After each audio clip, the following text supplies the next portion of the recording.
Hey you guys, it's Tracy. Welcome back to my studio. Today I wanted to show you a very quick tutorial on the double dip technique. It is the easiest fluid art technique that you'll ever come across. Fiona Art from Slovenia, she's been doing this for years and years. She's great. Um, Here I'm using two MDF boards, but you can use canvas, coasters, whatever you like. Put down a very thin base coat. Here I used white.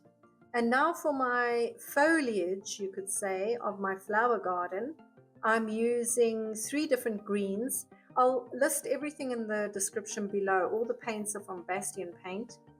Um, so you can see how little paint I'm actually using. Here I'm using a plastic dropper to put down where I want my flower heads to be.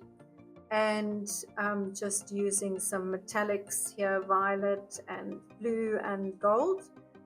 And yeah, that's it. Put your paint down, grab the one canvas or substrate, place it gently over the other one, and press down gently. Don't let it slip around and blend the colors too much, just a gentle press. And then lift it up with the flowers towards the top and very slowly pull the two substrates apart. You'll see that it will create sort of like a suction effect.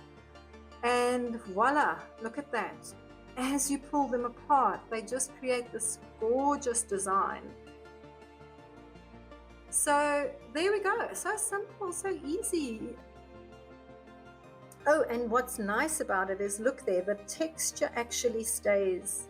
So as it dries, that texture remains, and that's just an added bonus to me. Look how shimmery the metallics look here. So yeah, that's it. I just wanted to show you this very simple technique. Have fun with it, and thanks very much for watching. We'll see you next time.